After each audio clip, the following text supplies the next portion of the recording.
नमस्कार, ABC news में आपका स्वागत है। मैं हूं अनुराग सक्सेना। लोकसभा 2024 का चुनाव अब समाप्ति की तरफ है। 1 जून को देश भर के 8 राज्यों के 57 लोकसभा सीटों पर वोटिंग के साथ ही चुनाव खत्म हो जाएगा और नतीजे 4 जून को घोषित किए जाएंगे। वहीं नतीजों के आने से पहले ही भाजपा ने अपनी हैट्रिक जीत का दावा कर दिया है, तो इंडिया गठबंधन अपनी जीत को लेकर आश्वस्त नजर आ रहा है। लेकिन 1 जून को इंडिया गठबंधन के लिए काफी अहम माना जा रहा है, क्योंकि इस दिन कांग्रेस अध्यक्ष मल्लिकार्जुन खड़गे ने इंडिया गठबंधन की बैठक को बुलाया है। इस बैठक में लोकसभा चुनाव पर चर्चा और चुनाव अभियान की समीक्षा की बात कही जा रही है। हालांकि इस बैठक के कई मायने निकाले जा रहे हैं। कई राजनीतिक पंडितों का मानना है कि यह बैठक सिर्फ चर्चा और समीक्षा तक सीमित नहीं है, बल्कि चुनाव परिणाम को लेकर और गठबंधन की जीत होने पर प्रधानमंत्री समेत कौन सा पद किस दल के पास होगा, इस पर भी चर्चा हो सकती है। तो आइए जानते हैं कि क्या है इस बैठक के राजनीतिक मायने और क्या ये बीजेपी के लिए कुछ और भी इशारा कर रहा है। इसी चर्चा में हमारे साथ आज खास मेहमान जुड़ रहे हैं। उन चर्चा में हम बात करेंगे उन खास मेहमानों से। उनका परिचय करा देता हूं। हमारे साथ इस वक्त बीजेपी प्रवक्ता विनीत शुक्ला हमारे साथ, माफ कीजिएगा, अमरदीप त्रिपाठी जी हमारे साथ मौजूद हैं, और कांग्रेस प्रवक्ता राज शर्मा जी हमारे साथ मौजूद हैं। आप प्रवक्ता प्रखर श्रीवास्तव जी मौजूद हैं और आरएलडी से प्रवक्ता विवेक पांडे जी मौजूद हैं। आप सभी खास मेहमानों का बहुत बहुत स्वागत है आज की चर्चा में। बहुत ही सीधा और सिंपल सा सवाल। 6 चरण हो चुके हैं, 7वें चरण की यानी अंतिम चरण की ओर हम बढ़ रहे हैं और अभी तक 486 सीट्स पर चुनाव हो चुके हैं, यानी कि महज 57 सीटें बची हैं। इन 57 सीटों को 1 तारीख को कहीं ना कहीं अब देखा जाए तो एक निर्णायक मुद्दा अब है, निर्णायक दौर है, जहां पर अब वोटिंग की जाएगी मुद्दों को लेकर, वादों को लेकर। लेकिन 1 तारीख को ही कांग्रेस ने क्यों चुना है इंडिया गठबंधन को इस मीटिंग को लेकर? आखिर इसके मायने क्या हैं? सबसे पहले सीधे हम चल लेते हैं, इसके सवाल ले लेते हैं, आंसर ले लेते हैं। कांग्रेस से हमारे जो प्रवक्ता हैं यहाँ पर राज शर्मा जी, उन्हीं के पास चलते हैं, उन्हीं से पूछ लेते हैं। राज शर्मा जी,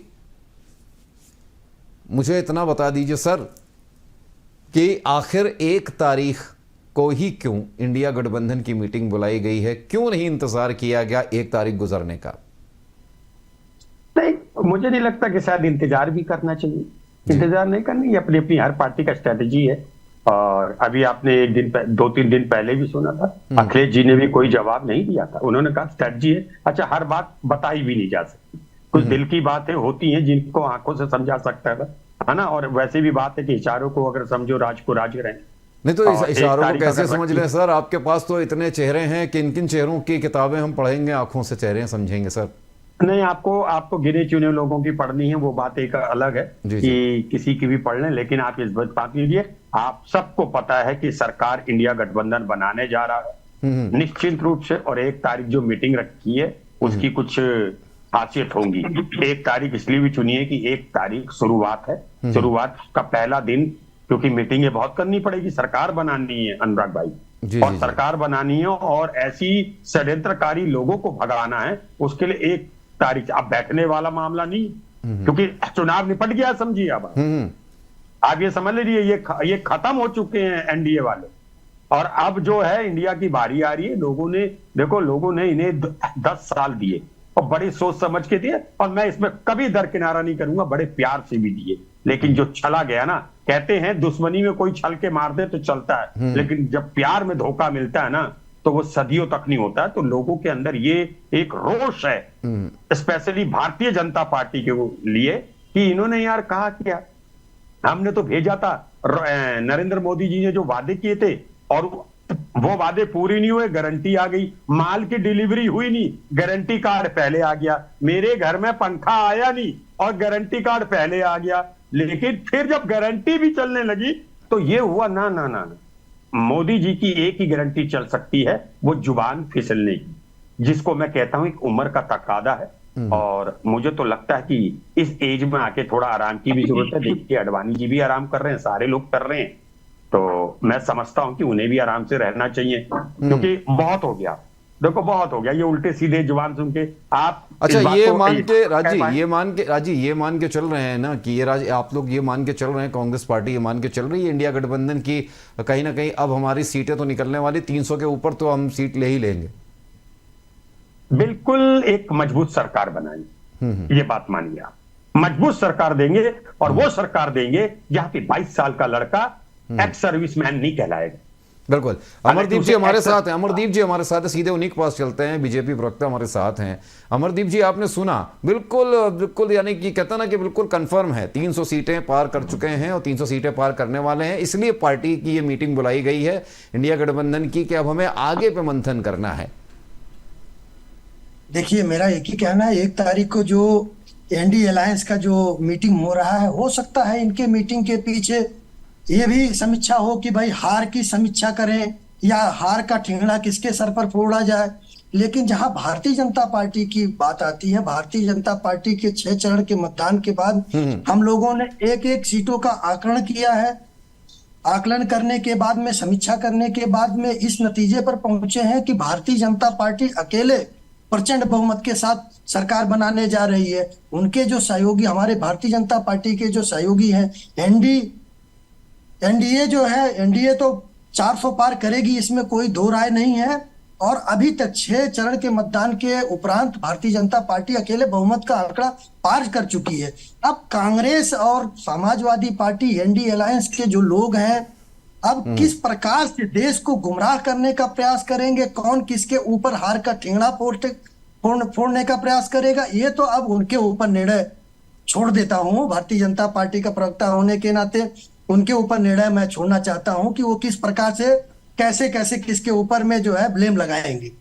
नहीं, लेकिन जिस तरीके से ये लगातार, देखिए राजू भी कह रहे हैं और कहीं ना कहीं जो बड़े नेता हैं कांग्रेस के, वो लगातार ये कह रहे हैं कि अब बीजेपी का पटाक्षेप होने का समय आ गया है। बीजेपी अब 400 का जो नारा स्टार्टिंग से, शुरुआत से, आप पहले चरण के समय से आप लगा रहे थे, अब वो 400 का नारा सुनाई नहीं दे रहा है। कहीं ना कहीं बीजेपी को ऐसा नहीं लग रहा है कि अब 400 से नीचे आने वाले हैं, 242 के आसपास या 240 के आसपास? देखिए, आपके डिबेट में आज भी कह रहा हूं, 6 चरण के मतदान के बाद में, कि 400 एनडीए पार करेगा 4 तारीख को। 4 तारीख बहुत जल्द आने वाला है, क्योंकि भारतीय जनता पार्टी जब चुनाव लड़ती है तो सिर्फ चुनाव लड़ने के लिए हम मैदान में नहीं जाते हैं, चुनाव को जीतने के लिए जाते हैं। पूरी तरीके से तैयारी करके चुनाव मैदान में जाते हैं और चुनाव जीत कर आते हैं।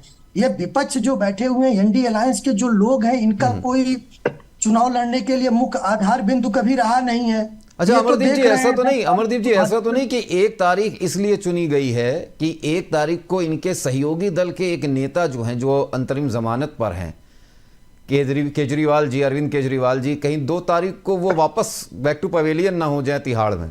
कहीं ऐसा तो नहीं कि उनकी भाव भंगिमा को समझने के लिए, उनकी स्थिति को समझने के लिए इस प्रकार से दिल्ली के जनता को गुमराह करके, लूट कर सत्ता हासिल करने का प्रयास केजरीवाल जी ने किया है? या पूरे देश की जनता देखी है कि किस प्रकार से वो भारत की राजनीति में आए और लोगों को गुमराह करके, छल के दिल्ली की सत्ता को हासिल कर लिए, और आज पीकर जेल की हवा खा रहे हैं, आज बेल पर बाहर है। उनको भी दिल्ली की जनता जवाब दे देगी। दिल्ली में 7 सीट है, 7 भारतीय जनता पार्टी के खेमे में जा रही है। आप लोग 4 तारीख को देखेंगे। जी, अब हमारे साथ आप प्रवक्ता प्रखर जी भी हैं। प्रखर जी, आपने सुना अमरदीप जी त्रिपाठी जी जो हैं, वो बीजेपी प्रवक्ता क्या कह रहे हैं कि अरविंद केजरीवाल जी ने सिर्फ ठगने का काम किया है। और कहीं ना कहीं उधर अरविंद केजरीवाल जी लगातार कह रहे हैं कि जो हमने मोहल्ला क्लिनिक दिया, हमने जो लोगों को सुविधाएं दी, जो स्कूल, जो शिक्षा की चीज़ें हमने दी हैं, उसको लेकर, और फ्री जो बिजली हमने दी है, फ्री पानी की बात हम कर रहे हैं, उसको लेकर कहीं ना कहीं हमको रोकने की कवायद की जा रही है, इसलिए राजनीतिकरण किया जा रहा है। आप मानते हैं कि आप पार्टी सही काम कर रही है और लगातार जो आरोप लगा रहे हैं बीजेपी की तरफ से वो गलत है? अनुराग जी, मैं अपने व्यक्तित्व की शुरुआत एक शेर से करना चाहता हूँ, आपसे अनुमति चाहता हूँ। ये अमन बिक रहा है, ये चमन बिक रहा, ये अमन बिक रहा है, ये चमन बिक रहा है, गरीबों के तन का कफन बिक रहा, बाजारों में हमारी बहनों का तन बिक रहा है। अनुराग जी, बुरा न मानिए तो एक बात कहूं जी, इन भजपइयों के हाथों मेरा देश, मेरा वतन बिका। अनुराग जी, सबसे पहले आपको नमस्कार, आपके सभी दर्शकों को मेरा नमस्कार, और यहाँ पे बैठे हुए सभी प्रवक्ता गणों को मेरा नमस्कार जी। अनुराग जी, जी देखिए, भारतीय जनता पार्टी के प्रवक्ताओं को मैंने बहुत ही ध्यान पूर्वक सुना, एक एक बात मैंने इनकी कंठस्थ करी। इनकी बातों से मैं आपको मोटा मोटा 3 चीजें बताना चाहता हूं। इस देश के अंदर 3 चीजें होना मुश्किल ही नामुमकिन है। सबसे पहली, मच्छर को कपड़े पहनाना, हाथी को गोद में खिलाना, और तीसरा, आदरणीय प्रधानमंत्री नरेंद्र मोदी जी और भारतीय जनता पार्टी के प्रवक्ताओं से सच बुलवाना। इन्होंने एक शब्द का बहुत ही उपयोग करा, गुमराह। देखिए, आप किसी को गुमराह 1 बार कर सकते हो, 2 बार कर सकते हो, 3 बार गुमराह नहीं कर सकते। जैसे अभी आप देख रहे हैं कि आदरणीय प्रधानमंत्री नरेंद्र मोदी और भारतीय जनता पार्टी इस देश की जनता को 2-2 बार गुमराह कर चुकी। तीसरी बार इनकी स्थिति जो 400 पार के नारे की थी, आज बहुत सारे न्यूज चैनल और भारतीय जनता पार्टी के प्रवक्ता और उनके कार्यकर्ता भी बोल रहे, हाँ 400 पार तो नहीं आ रही है, शायद 250-260 के आसपास हम आ सकते हैं। मैंने निर्लजता देखी इन लोगों की, 400 पार का नारा लगा के घूम रहे थे, आज कह रहे हैं कि यहाँ 250-300 के पास शायद हम हो। अच्छा नहीं, लेकिन अमरदीप जी ने तो साफ कहा है, अमरदीप नहीं सुनिए तो प्रखर जी, अमरदीप जी ने तो साफ कहा है ना कि हम 400 पार करने जा रहे हैं, 400 पार के नारे पे हम टिके हैं।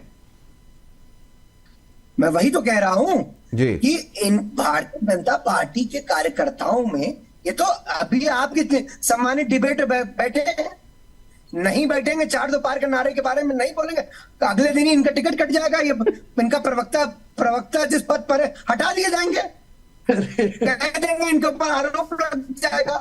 देखिए, हम मेरे मुद्दे पर जो उन्होंने मुझे नहीं बड़ी अच्छी बातें हैं वैसे प्रखर जी आपकी, गुमराह करा है। जी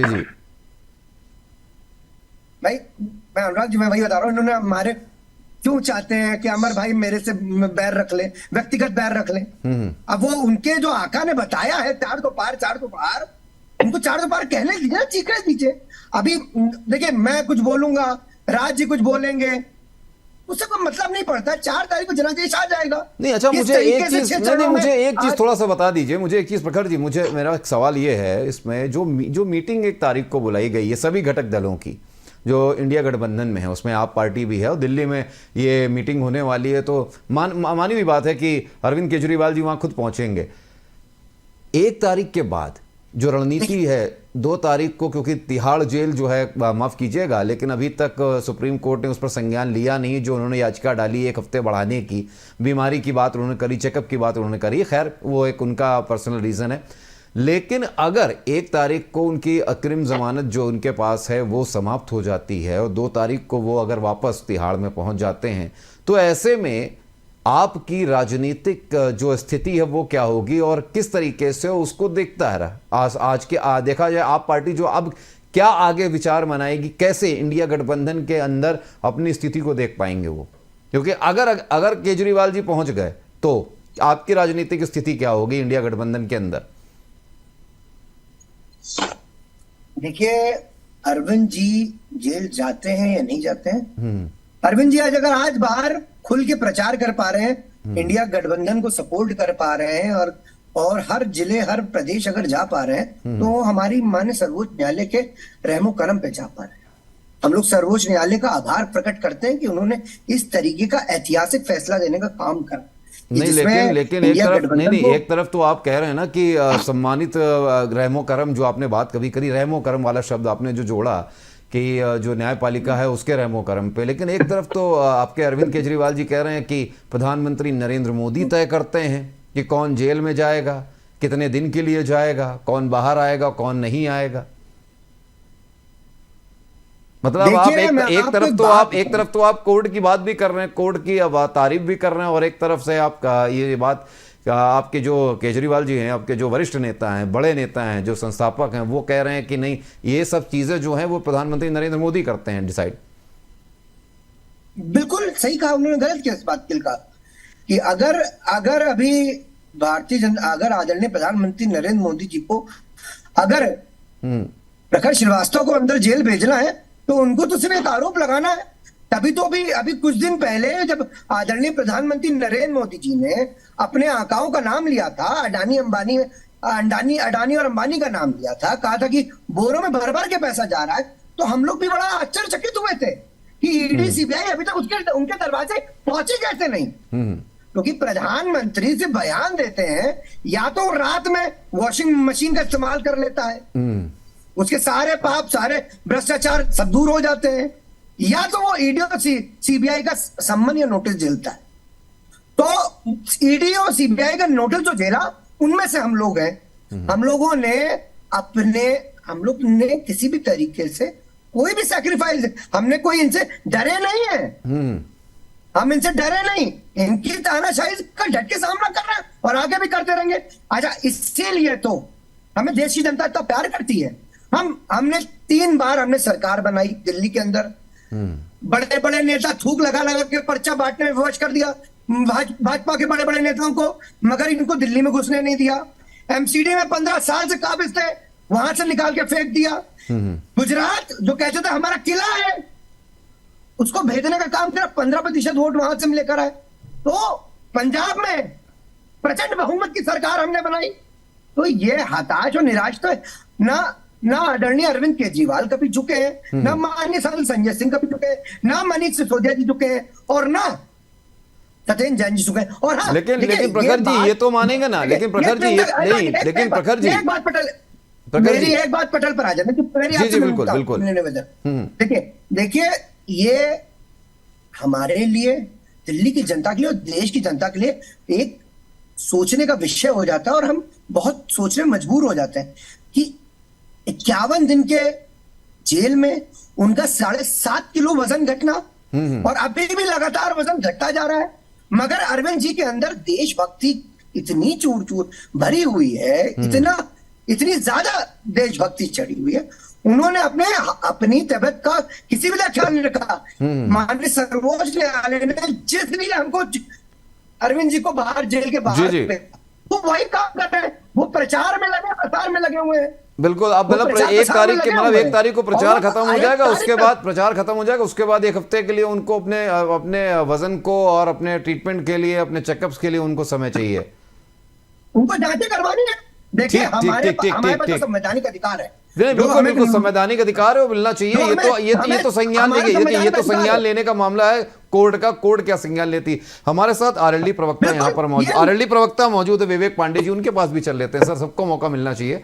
विवेक जी, आपने सुना और किस तरीके की बयानबाजी आजकल चल रही है, और 1 तारीख बहुत ही खास मानी जा रही है, किस नजरिए से देखते हैं, क्या होने वाला है, किसकी सरकार आने वाली है? सर नहीं, देखिए नजरिया तो बहुत स्पष्ट है कि एनडीए के घटक दलों के साथ एनडीए सरकार बनाने जा रही है।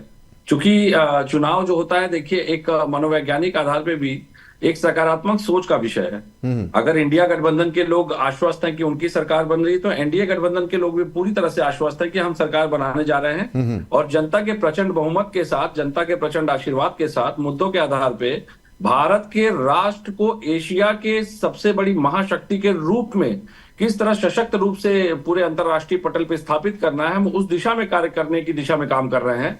क्योंकि अब हमारे लिए ये चुनाव जो है, ये चुनाव कोई क्षेत्रीय दलों का चुनाव होगा, क्षेत्रीय दलों के लिए चुनाव क्षेत्रीय दलों के अंदर का है, उनके अंदर भारत के अंदर जो राज्यों में, जिस राज्यों में वो स्थापित है, उनके लिए ये चुनाव उस राज्य के आधार पर भारत है। लेकिन हमारे लिए पूरे एशिया में अंतरराष्ट्रीय पटल पे भारत को किस तरह से महाशक्ति बना करके स्थापित करना है, हम तो उस दिशा में उद्देश्य में काम कर रहे हैं, और उसी उद्देश्य के लिए एनडीए के घटक दल पूरी तरह से समर्पित है और एक साथ सहयोगी बनकर के एक दूसरे के साथ मजबूती से खड़े हैं। और बहुत अच्छी बात है, देखिए चुनावी प्रक्रिया में एक चीज आप देखिए कि सबसे बड़ी जो उत्तर प्रदेश की सबसे बड़ी विपक्ष पार्टी है समाजवादी पार्टी, आज उसका कोई प्रवक्ता ही नहीं है। आश्चर्य की बात है और हास्यप्रद भी लगता है देख करके कि समाजवादी कुनबा किस तरह बिखर रहा है। समाजवादी पार्टी के पुराने दिग्गज नेताओं को लगातार अपमानित होना पड़ रहा है, और उस अपमान का सवाल, उस अपमान के पीछे जो कारण है वो जनता पूछ रही है अपने नेता से कि क्या कारण है कि जब बलिया में अखिलेश यादव जी जाते हैं तो वहां के सबसे बड़े पूर्व समाजवादी पार्टी के जो सबसे कद्दावर नेता हैं उन्हीं को अपमानित करके एक तरह से नजरअंदाज कर देते हैं। शायद वो उनके नाम के आगे कुछ राय या भुइहार बाभन होने का कुछ इस तरीके के संज्ञात्मक वो लगी हुई है, क्योंकि यादव कुनबे के अलावा अखिलेश यादव जी को समाजवादी पार्टी में कुछ दिखाई नहीं देता। नहीं, लेकिन पीडीए तो लेके चल रहे हैं, नहीं लेकिन पीडीए तो लेके चल रहे हैं ना, वो पीडीए को तो मायने रखता है, पीडीए के लिए तो उन्होंने काम किया। उनका पीडीए नवरत्नों तक सिमट चुका है कि नवरत्नों ने ठान ली है कि पार्टी को पूरी तरह से समाप्त करना है। और हमें ये देख करके बस दुख इसलिए होता है कि एक मजबूत सशक्त विपक्ष जब होता है तो कहीं ना कहीं देखिए, आदरणीय नरेंद्र मोदी जी ने भी अभी कुछ दिन पहले ये बात कही थी कि जब सशक्त विपक्ष होता है तो वो मजबूर करता है कि सरकार जो है तलवार की नोक पे चलने के लिए मजबूर है, तलवार की धार पे बैठी रहे। और उससे बड़ी बात, आदरणीय जयंत चौधरी जी, जब आरएलडी राष्ट्रीय लोकदल की मैं बात करता हूं, तो आदरणीय जयंत चौधरी जी ने जब सदन में खड़े होकर के अपना वक्तव्य दिया था, उन्होंने बड़ी ही एक वर्तमान राजनीति में एक सबसे प्रबल शिष्टाचार का परिचय दिया था, जिसमें उन्होंने ये कहा था कि आलोचना एक अपना विषय है, लेकिन जब बात राष्ट्र की होती है तो कम से कम आपको मुद्दों के आधार पे तर्क प्रस्तुत करते हुए सरकार का या तो समर्थन करना चाहिए या तो आपको समाधान देना चाहिए।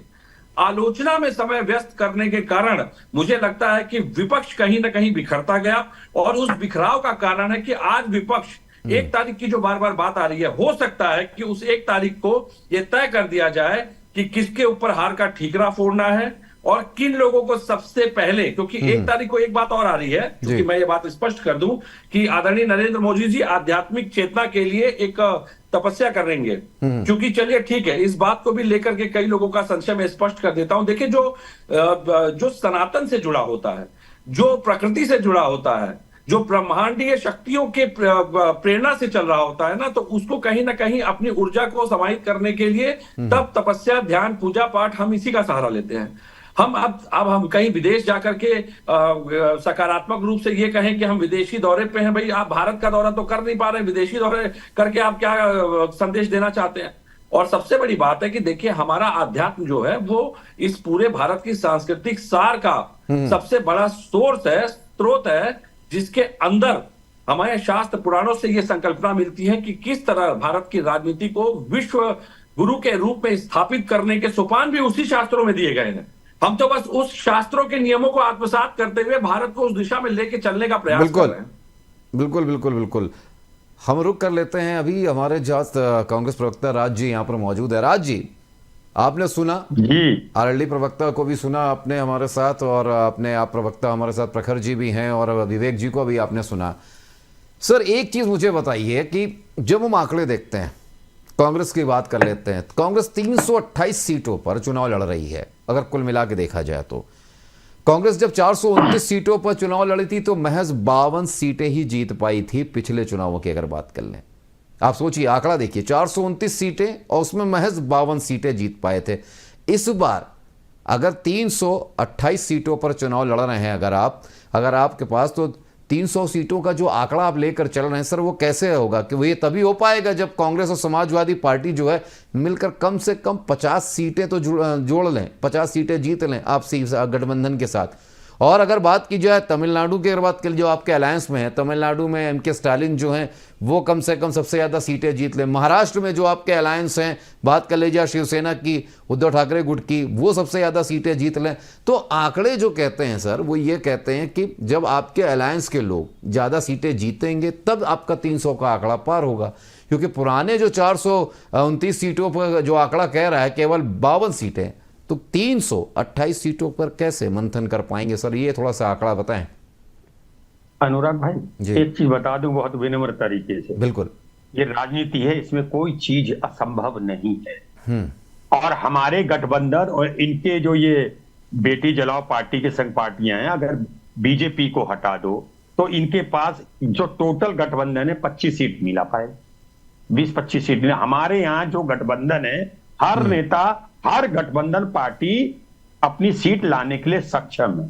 इसलिए हम लोग बिल्कुल मुतमईन होके कहते हैं। अभी मुझे बड़ा, विवेक पांडे जी मेरे छोटे भाई हैं, और मुझे आज अच्छा लग रहा था कि ये शायद ये भूल गए कि आरएलडी भी क्षेत्रीय पार्टी है। और क्षेत्रीय पार्टी भी आरएलडी इतनी है कि पश्चिम में वो 2-4-5 जिलों में ही है, ठीक है, लेकिन पार्टी है ना, पार्टी है। इसमें कोई, मैं इसमें ज्यादा कुछ नहीं कहूंगा। बस मैं इतना अनुराग भाई बिल्कुल कहूंगा, देखिए कि जो भारतीय जनता पार्टी की स्थिति है, देखिए चाल से हाल से माल का पता चलता है। आप इनके नेता को देख लीजिए, उनकी जुबान फिसल रही है, एक ही की नहीं सबकी फिसल रही है। अब जैसे कि अभी अमरदीप त्रिपाठी, मैं इन्हें कहूंगा पंडित जी अमरदीप ने कहा कि 400 सीटों से ज्यादा ला रहे। मुझे कुछ नहीं चाहिए, मुझे ये 16 सीट यूपी में गिना दे कौन कौन सी जीत रहे, कौन कौन सी जीत रहे हैं 16 बता दे, नहीं पता होगा। अब ये नारा, अच्छा वो भी नारा खत्म हो गया है, ये पहले दूसरे टर्म तक चला था 400 का, फिर गायब हो गया। ये जूजू, ये नदी पार कर रहे थे, जूजू गहराई में जा रहे थे। इनको अपनी एक हकीकत, मैं हैसियत भी नहीं कहूंगा क्योंकि बीजेपी का प्रवक्ता तो उन्हीं जो चाहूं बोल दूं, इन्हें हकीकत मालूम होती गई। और मैं आज फिर बता रहा हूं, मेरी बात को अनुराग भाई अभी आप शायद अतिशोक्ति समझ लें, लेकिन याद रखिएगा इनके खिलाफ वोट जा रहा है।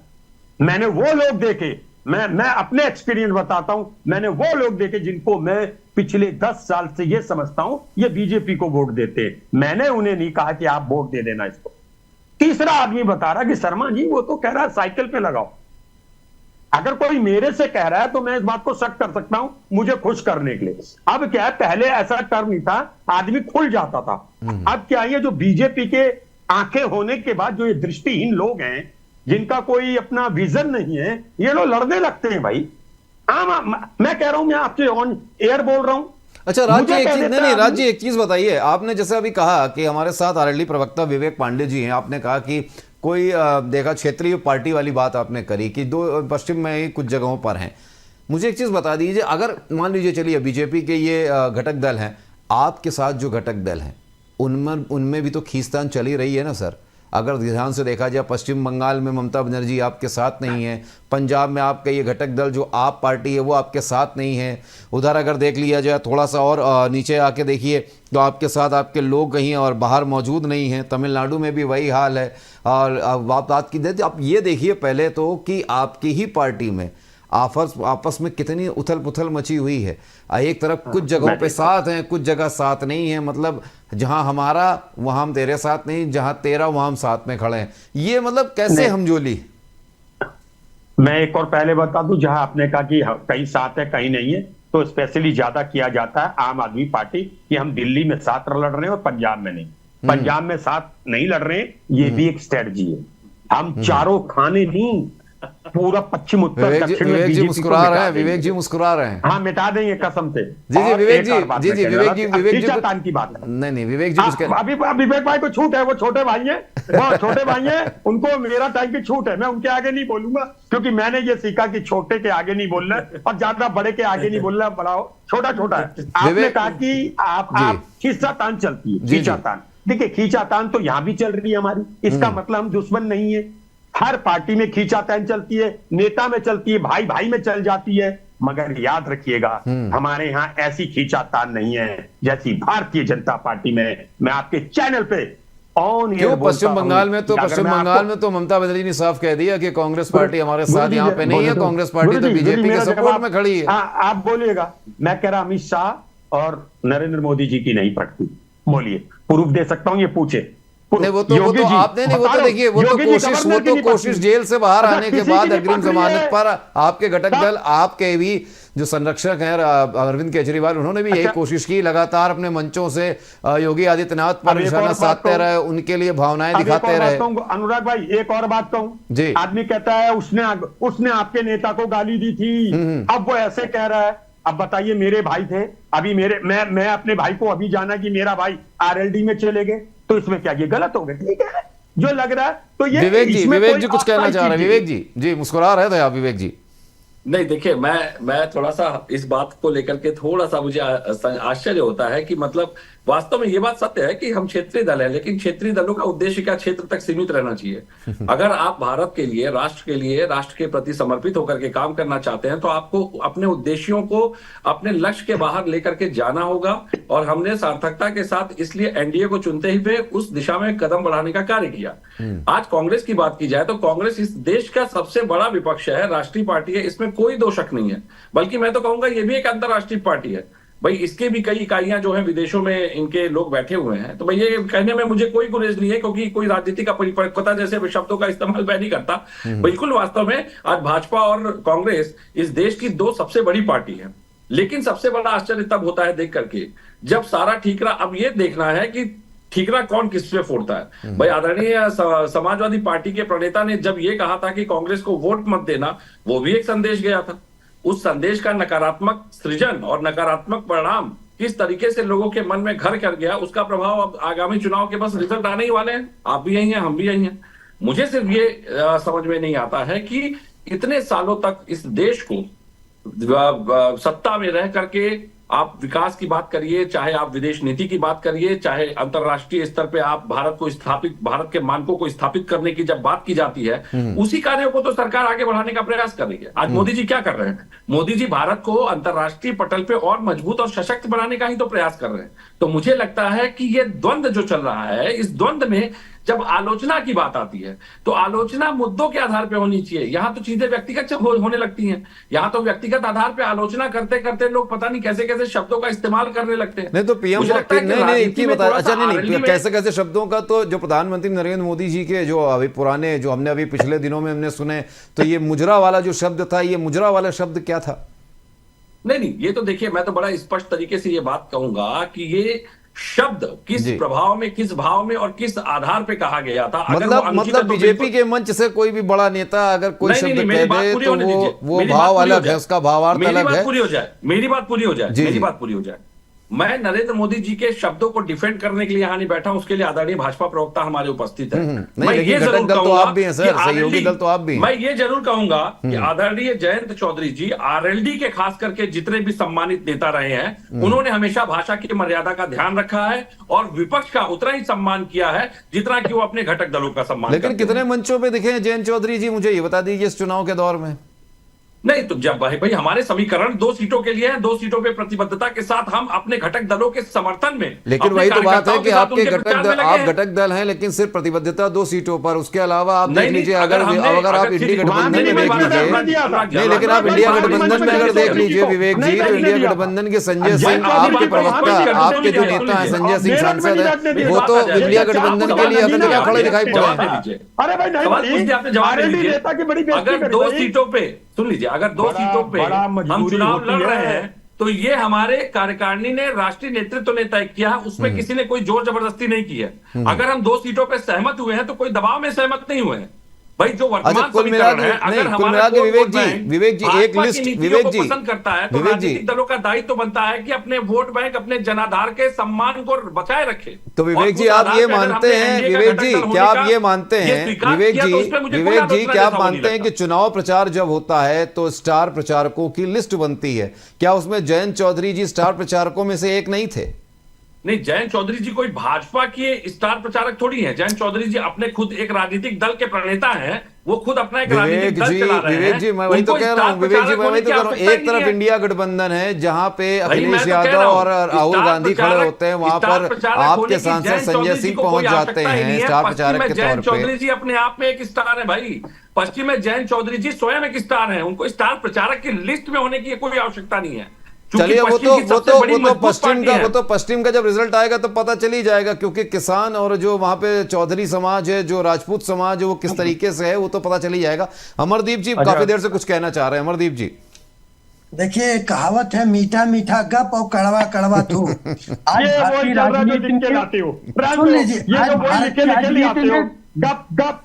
सुन लीजिए, शर्मा जी बोलने दीजिए। देखिए, इस भारतीय राजनीति में आज जो है एक पार्टी है माननीय प्रधानमंत्री मोदी जी के नेतृत्व में भारतीय जनता पार्टी और उनके सहयोगी दल एनडीए है, जो भारत को सशक्त करने की बात करते हैं, विकसित भारत के सपने देखने की बात करते हैं, सेना को सशक्त करने की बात करते हैं, गांव-गांव तक बिजली पानी पहुंचाने की बात करते हैं। वही कांग्रेस और उनके सहयोगी दल है जो देश के टुकड़े टुकड़े करने की बात करते हैं, भारत के टुकड़े होंगे इंशाअल्लाह इंशाअल्लाह। प्राइवेटिज्म कर रहे हो। कांग्रेस आम आदमी पार्टी के जो सहयोगी दल है, जो दिल्ली में शराब घोटाले करते हैं, बड़े बड़े घोटाले करते हैं और इनके सहयोगी जेल में जाते हैं, तो इन लोगों का एक मकसद है कि किसी प्रकार से सत्ता में आया जाए, सत्ता में आकर देश को लूटा जाए। और वहीं पर भारतीय जनता पार्टी स्वार्थ की राजनीति ना करते हुए देश को सशक्त बनाने के लिए अपने सहयोगी दलों को लेकर आगे बढ़ रही है माननीय मोदी जी के नेतृत्व। भारत रत्न दे दें आप लोगों को। अच्छा एक चीज बताइए, आपने अभी भारत रत्न दे दूं यही? अब ये बताइए अरे शर्मा जी, सुनिए पिछले 10 साल में मोदी जी ने जिस प्रकार नहीं वैसे नहीं भारत रत्न कैसे दे देंगे सर? ले जाने का कार्य किया है, यह पूरा दुनिया देख रहा है। त्रिपाठी जी अभी आपको बता रहा हूं, बात सुनिए। आपने ये तो कह दिया शराब घोटाला ये वो, आपने क्यों दे दिया शराब घोटाले के अप्रूवर को टिकट? और वो क्या रेवन्ना कौन था? एक मिनट आपने कहा बस एक मिनट आपने रेवन्ना की मंच में मेरे आदरणीय ओजस्वी तेजस्वी प्रधानमंत्री ने कहा रेवन्ना को एक वोट जो मिलेगा वो डायरेक्ट मेरे खाते में जाएगा। अब मैं ये जानना चाहता रेवन्ना जी को जो जो चीजें मिली उनमें से कौन कौन सी चीज उनके खाते में गई, इसका जवाब दे दो भाई मुझे बस। शर्मा जी मैं सुन लीजिए टालना मत। शर्मा जी सुन लीजिए, अरे भाई सुनिए तो जी, जब जो है अगर विपक्षी पे जो अपराध करने वाले लोग हैं उनके ऊपर ईडी का छापा पड़ता है, सुप्रीम कोर्ट कोई एक्शन लेता है, तब तो कहते हैं भैया भारतीय जनता पार्टी करवा रही है। और बेल अगर मिल जाती है, आज अरविंद केजरीवाल सुनिए आज अरविंद केजरीवाल जी को जब बेल मिल गया तो कह रहे हैं सुप्रीम कोर्ट को बहुत बहुत धन्यवाद। अगर सुप्रीम कोर्ट कल जेल में भेज देगा तो कहेंगे मोदी जी ने किया। कम से कम देखिए राजनीति तो बताओ कब सुधरोगे त्रिपाठी जी? ये जवाब दिया आपने। मेरा पूछा रेवन्ना से क्या क्या मिला उन्हें। शर्मा जी कम से कम सुनिए, अरे ऐसे सहयोगी दलों को कैसे आप लोग अपने झोली में बैठाते हैं, कैसे अपने साथ में बैठाते हैं? आज बंगाल पूरा जल रहा है, ममता दीदी को आप लोग अपना सहयोगी मानते जो पूरा बंगाल जल रहा है। अरे कम से कम देश की रक्षा के लिए खड़ा होइए शर्मा जी, कम से कम देश की रक्षा के लिए खड़ा हुई है। कांग्रेस पार्टी देश के ऊपर देश में एक लंबे समय तक राज की है, कम से कम देश की बात करिए, देश के सशक्तिकरण की बात करिए।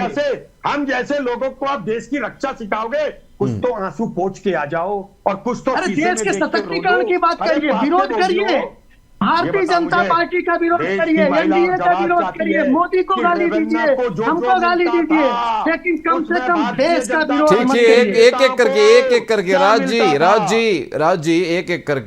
एक एक करके। अच्छा मैं ये कह रहा, मुझे जवाब दे दो कि रेवन्ना का वोट तो इनको मिलेगा कंप्लीट। देखिए शर्मा जी कंप्लीट कर लेने दीजिए। शर्मा जी देखिए हम सुन रहे थे, एक एक करके बोले अच्छा लगेगा। देखिए भारतीय जनता पार्टी का विरोध करिए, एनडीए का विरोध करिए, मोदी जी को गाली दीजिए, अमर त्रिपाठी को गाली दीजिए, योगी जी को गाली दिए, लेकिन गाली देते देते विरोध करते करते कम से कम देश के साथ खड़ा रहिए। भारतीय जनता पार्टी के विचारधारा का विरोध करिए, लेकिन देश का विरोध मत करिए। हम काहे को गाली देंगे जी? आप देश का विरोध मत करिए। और कम से कम जो आपके सहयोगी दल है, कम से कम ऐसे सहयोगी दलों के साथ रहिए। ठीक अमर जी प्रखर जी हमारे साथ बड़ी देर से बैठे हुए। प्रखर जी, सीएम केजरीवाल आपने सुना, अभी आप सुन ही रहे हैं, अमरदीप जी को आपने सुना है, राज जी को आपने सुना है। केजरीवाल जी जब वापस आए हैं निकलकर अग्रिम जमानत पर, उसके बाद आने के बाद उन्होंने बड़े बड़े शॉट्स खेले हैं। अगर चौबे छक्के की बात की जाए तो कहते हैं कम समय में बहुत लंबे लंबे शॉट खेले, और उन्होंने 75 साल वाले मैटर पे भी उन्होंने अपनी बात रख दी कि प्रधानमंत्री नरेंद्र मोदी ने फिक्स किया था, तो प्रधानमंत्री खुद रिटायर होने वाले हैं। और उन्होंने सीधे ये भी कहा कि देखा अमित शाह जी के लिए ये चुनावी बिसात बिछाई जा रही है, जीत का बिसात बिछाई जा रही। ये चीज़ बता दीजिए कि गठबंधन को कितना फ़ायदा होगा इस तरह की चीज़ों से। देखिए अनुराग जी, मैंने अभी अमर भाई को बहुत ध्यानपूर्वक सुना। तो जब उनके वो अपने व्यक्तित्व पेश कर रहे थे तो मुझे ऐसा आभास हो रहा था कि कोई डाकू गब्बर सिंह अहिंसा पे प्रवचन दे रहा। प्रखर जी वैसे गब्बर सिंह कमाल है। अहिंसा पे प्रखर जी मैं थोड़ा सा रोकना चाहूंगा। बड़ा बड़ा आपकी जो आज मतलब वाणी जो सुनने का बड़ा अच्छा लग रहा है। थोड़ा बहुत कुमार विश्वास जी का असर दिख रहा है अभी भी आप पार्टी के ऊपर, हल्का फुल्का असर छोड़ के गए हैं, क्योंकि आपने शुरुआत जब करी थी शेरो शायरी के साथ की थी, उसके बाद अभी भी आप जो बात कर रहे कहानीकार, मतलब बहुत अच्छा प्रभाव है कुमार विश्वास जी का, अभी भी छाप है थोड़ी बहुत। बिल्कुल अनुराग जी जो हमारे साथ आंदोलन से जुड़े हुए व्यक्ति थे ना जी, हम सभी का सम्मान करते हैं। बिल्कुल, वो सब हमारे लिए आदरणीय नेता रहे हैं। जी जी। अन्ना हजारे जी का भी सम्मान थोड़ा सा करना चाहिए था सर। अन्ना हजारे जी का भी थोड़ा सम्मान करना चाहिए था सर। अन्ना हजारे हमारे राष्ट्र से ही मुझे अनुराग जी मुझे आपने कहा है तो मुझे कह तो लेने दीजिए। बिल्कुल कहिए। मैं कुमार विश्वास पर भी आ जाऊंगा जी जी। मैं अन्ना हजारे जी पर भी आ जाऊंगा, आदरणीय अन्ना हजारे भी जो मैं स्वाति मालवीय पे भी आ जाऊंगा। हमको किसी तरीके का कोई, अरे हमने तो स्वाति जी का नाम ही नहीं लिया सर, मैंने तो स्वाति जी का नाम ही नहीं लिया, आपने तो खुद ही नाम ले लिया। हम बिल्कुल ले रहा हूँ, आप नाम लेंगे उससे पहले नाम ये ले रहा हूँ साहब। मैंने तो वो मैटर खोला ही नहीं अभी, मैंने तो वो मैटर ही नहीं खोला। क्या कह रहा हूँ अनुराग भाई, मैं कहीं से आम आदमी पार्टी का कोई भी प्रवक्ता किसी भी प्रकार का गुरेज नहीं करता, किसी तरीके का छुपता नहीं है। ये लोग कथा कथित फर्जी शराब घोटाला करते हैं। आदरणीय सर्वोच्च न्यायालय ने इलेक्टोरल बॉन्ड का फैसला लाकर इनकी कब्र खोदने का काम कर दिया। किस तरीके से अरविंदो फार्मा कंपनी शराब घोटाले में मुख्य आरोपी शरद चंद्र रेड्डी से ये 60 करोड़ रुपए का चंदा लेते हैं ये देश की जनता, और आपने खुद स्वयं देखा है। तो ये शराब घोटाले पे प्रवचन दे रहे थे तो मैंने आपसे क्या गलत कह दिया? आपके दर्शकों तो मैंने क्या गलत कह दिया कि जैसे लग रहा है कोई डाकू गब्बर से अहिंसा पे प्रवचन दे रहा हूं? चंदा किसने लिया? मुख्य आरोपी शराब घोटाले वाले से व्यक्ति से भारतीय जनता पार्टी ने लिया ना। ये तो सर्वोच्च न्यायालय का आभार हम प्रकट करते हैं, इंडिया गठबंधन आभार प्रकट करती है कि किस तरीके से इनकी कब्र खोदने का काम कर दिया। हम लोग को तो पता ही ना चलता, ये लोग तो हम पे चिल्लाते रहते हैं कि शराब घोटाला हुआ है। जिस दिन नहीं, लेकिन अभी कब्र खुद ही कहाँ है सर, अभी कब्र खुद ही कहाँ है प्रखर जी? अभी तो अग्रिम जमानत पर हैं अरविंद केजरीवाल जी।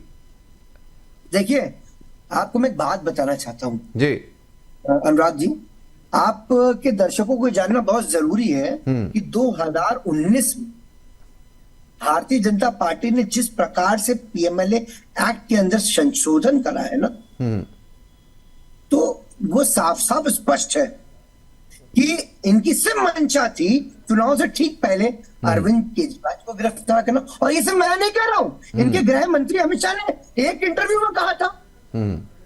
इनके हमारे गृह मंत्री, इनके प्रधान नेता अमित शाह ने कहा था कि केजरीवाल अगर चले उस वक्त गिरफ्तार हो जाते। तो अरविंद जी को तो पता ही है ना, हम लोगों को पता है कि इनकी मंशा क्या है। अभी कुछ वक्त पहले क्या कहते हैं आपके वो तो प्रधानमंत्री जी अभी मंचों से कह रहे थे, अभी कल या परसों की बात है, उन्होंने तेजस्वी यादव के लिए भी कहा है कि वो तेजस्वी यादव जाने वाले हैं। मैं बिल्कुल, अरे देखिए मैं क्या कह रहा हूँ, ईडी सीबीआई ये प्रकोष्ठों की तरह काम कर रही है भारतीय जनता पार्टी के लिए। कन्विक्शन रेट कितना अनुराग जी ईडी का? 0.01%। अच्छा एक बात बताइए, मेरे पास एक सूची है, मैं एक सूची आपके दर्शकों को साझा करे दे रहा हूं। आप मुझे बताइए, एक जानकारी मुझे आप दीजिए, इनमें से ये इतने बड़े बड़े इनके ऊपर आरोप लगे और आज ये बिल्कुल सब बरी है। ये सारे बरी हो गए। किसी भी प्रकार से कोई भी इनके ऊपर, किसी की फाइल खो गई ईडी द्वारा, किसी के सारे जो बड़े बड़े पाप थे वो पाप धुल गए। मैं आपसे साझा करे दे रहा हूं, मैं गिने चुने आपको मैं नाम दिए दे रहा हूं।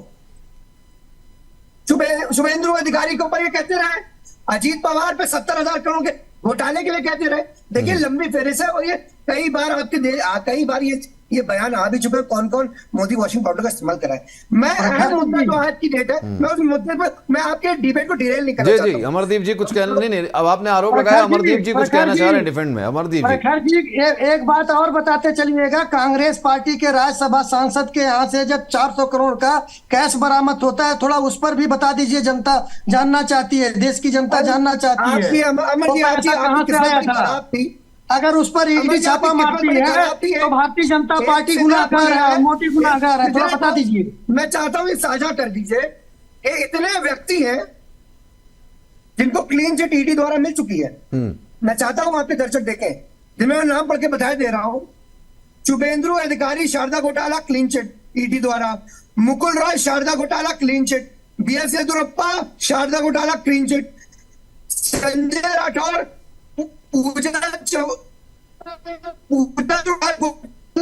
चलिए लिस्ट साझा कर दीजिएगा। अब मैं चलता हूँ अमरदीप जी से, नहीं अमरदीप जी से सवाल, अमरदीप जी से जवाब ले लेते। अमरदीप जी बता दीजिए, जरा बता दीजिए कौन सी गंगा बह रही है बीजेपी में, जो आता है वो तृप्त हो जाता है, पवित्र हो जाता है। अरे प्रखर भाई सुन लीजिए, सुन लीजिए भाई, सर्वोच्च न्यायालय पर पूरा विश्वास है, बिल्कुल सर्वोच्च न्यायालय पूर्ण विश्वास है। जिस तरीके से उन्होंने ही चुनाव से पहले अरविंद जी को जमानत दी, इंटरिम बेल दी, आप लोगों के लिए जो आपका जो ये था ना, चौथी बार सरकार बना, तीसरी बार, वो सपना का सपना ही रहेगा। चलिए चलिए चलिए, अच्छा मेरा एक सवाल ले लीजिए। देखिए ये आरोप प्रत्यारोप तो, देखिए आरोप प्रत्यारोप तो पूरे चुनाव भर चलते रहेंगे। उसके बाद अभी जो जीतेगा वो दुखड़ा रोएगा ईवीएम का, जो जीतेगा वो अपनी ताल ठोकेगा। मेरा सिर्फ एक सवाल का जवाब दे दीजिए कि जब ये पिछले चुनावों में भी हमने देखा कि जब चुनाव में बात आई कि हम जीतने वाले हैं, पिछली बार भी राहुल गांधी ने एक मीटिंग की थी, इसी तरीके की मीटिंग हुई थी, राहुल गांधी ने मीटिंग की थी और वहाँ पे जो कुछ नेता थे जो सूत्रों के मुताबिक पहले कांग्रेस में थे, बाद में बीजेपी में आ गए, उन्होंने साफ कहा कि जब मीटिंग हुई तो मीटिंग में साफ कहा गया कि प्रधानमंत्री पद का जो चुनाव है, जो प्रधानमंत्री पद का जो नाम जाएगा वो कांग्रेस ने अपने पास रखा था। उसके बाद गृह मंत्रालय जो था वो डीएमके को दिया गया था, यानी कि एमके स्टालिन को दे दिया गया था। उसके बाद जो पद थे वो बांटे जाएंगे। अब ये मुझे बता दीजिए कि आखिरकार शुरुआत नीतीश कुमार ने करी इस बार। नीतीश कुमार जो चले थे बिहार से, उन्होंने शुरुआत करी थी इंडिया गठबंधन की नींव रखने की, वो तो चले गए बीजेपी में। अब अचानक से ये ड्राइविंग सीट पे कांग्रेस कैसे आ गई, और कांग्रेस आई है तो इस बार क्या प्रधानमंत्री जो बनेगा इंडिया गठबंधन का, जो मीटिंग के बाद 4 जून के बाद मान लीजिए कांग्रेस आ जाती, इंडिया गठबंधन आ जाती, तो कौन होगा प्रधानमंत्री, मुझे ये बता दीजिए। राज जी जल्दी से, समय कम है। मैंने तो आपके कह दिया कि बिल्कुल निश्चित रूप से मानिए कि हमारे गठबंधन की सरकार बनेगी, तो मुझे लगता है कि राहुल जी प्राइम मिनिस्टर बनेंगे। राहुल जी प्राइम मिनिस्टर बनेंगे, विवेक जी बनेंगे। नहीं देखिए, इंडिया गठबंधन की अगर बात की जाए तो यकीनन मैं इस बात से आदरणीय राज भैया के सहमत इसलिए रहूंगा। अभी 2 दिन पहले एक स्पेस में, ट्विटर स्पेस में समाजवादी पार्टी के एक बहुत बड़े प्रवक्ता हैं, इस बात को स्वीकार कर रहे थे कि अगर इंडिया गठबंधन किसी तरह से सरकार बनाती है तो उसमें राहुल गांधी जी चूंकि पहले से तय कि प्रधानमंत्री पद और रक्षा मंत्री के लिए आदरणीय अखिलेश यादव जी को पहले से प्रमाणित किया जा चुका है। ये एक समाजवादी पार्टी के बड़े जो प्रवक्ता हैं उनके अपने शब्द थे। चूंकि दिवा स्वप्न की बात है, दिवा स्वप्न देखने में किसी को कोई वो नहीं है, बिल्कुल देखा जा सकता है। ठीक है विवेक जी, अब चलते हैं अमरदीप जी आपके पास। अमरदीप जी, कांग्रेस का क्या प्रधानमंत्री बनेगा, वो तो प्रधानमंत्री जी खुद कह रहे हैं कि 5 सालों में कितने प्रधानमंत्री बनेंगे भगवान जाने, लेकिन ये बता दीजिए कि जो बार बार विपक्ष कह रहा है कि 75 साल में रिटायर होने की बात, क्या मोदी जी रिटायर होंगे 75, यानी कि बीच कार्यकाल रिटायर हो जाएंगे, और ये जो प्रधानमंत्री की गद्दी है क्या अमित शाह जी के पास आने वाली है? देखिए माननीय प्रधानमंत्री मोदी जी भारत के प्रधानमंत्री बनने जा रहे हैं और पूरा अपना कार्यकाल इस बार पूरा करेंगे और अगले बार भी भारत के प्रधानमंत्री मोदी जी ही होंगे। मैं अभी आपके चैनल के माध्यम से बताना चाहता हूं कि जिस प्रकार से भारत का प्रतिनिधित्व किया है, भारत को एक नई दिशा दिखाई है, नई राह दिखाई है, भारत को एक ऊंचाई पर ले जाने का कार्य किया है, भारत की जनता आज उनको अपना आशीर्वाद दे दिया है। प्रखर जी आखिरी कमेंट, कोई राजनीति नहीं, सीधा सीधा सवाल, प्रधानमंत्री कौन? नहीं प्रखर जी, प्रधान समय हो गया प्रखर जी, थोड़ा तो अरविंद केजरीवाल जी कहाँ जाएंगे प्रखर भाई, वो बताइए। वही तो मैं पूछ रहा हूँ, अरविंद केजरीवाल जी कहाँ जाएंगे? अरविंद केजरीवाल जी इंडिया गठबंधन के साथ पार्टी बनाएंगे या फिर तिहाड़ जेल में नजर आएंगे? अरे भाई प्रखर जी से जवाब पूछ रहा है त्रिपाठी जी, आप क्यों कूदे फिर रहे हो? राज जी प्रखर जी जल्दी से क्लोजिंग स्टेटमेंट जी। मैं आपको सुनिश्चित कर रहा हूं इंडिया गठबंधन में राहुल गांधी जी प्रधानमंत्री बने, मल्लिका खड़गे अर्जुन जी प्रधानमंत्री बने, चाहे अरविंद केजरीवाल जी प्रधानमंत्री में कोई भी बने, मगर मैं आपको ये सुनिश्चित कर रहा हूं कि हमारा कोई भी प्रधानमंत्री बनेगा, मगर वो प्रधानमंत्री बनेगा जो नाले की गैस से चाय नहीं बनाता। अरे फिर आप ट्रैक से भटक गए। चलिए प्रखर जी, देखिए लेकिन एक चीज समझ में आ गई, आप लोगों की बातों से। राज्य एक तरफ, देर सुनिए, राज्य एक तरफ कह रहे हैं कि प्रधानमंत्री राहुल जी बनेंगे, आप प्रवक्ता जो घटक दल है वो साफ कह रहा है कि राहुल जी का भी नाम ले लिया, अरविंद जी का भी नाम ले लिया, सबका, यानी कि अभी भी प्रधानमंत्री के नाम पर आपस में टकराव है। फिलहाल आप चारों मेहमानों का बहुत बहुत धन्यवाद चर्चा में जुड़ने के लिए। और लगातार इस तरीके की जो चर्चा है आपने सुनी, और किस तरीके से अब क्या होने वाला है। 1 जून को यहाँ पर कांग्रेस की जो बैठक बुलाई गई है घटक दल के साथ, उस पर क्या निर्णय निकलेगा उसको लेकर अब ये कमोबेश बना हुआ है। लेकिन 4 जून को रिजल्ट सामने आने के बाद तो स्थिति साफ हो ही जाएगी। फिलहाल अगली चर्चा में जल्द होगी आपसे मुलाकात, तब तक देखते रहिए ABC न्यूज। नमस्कार।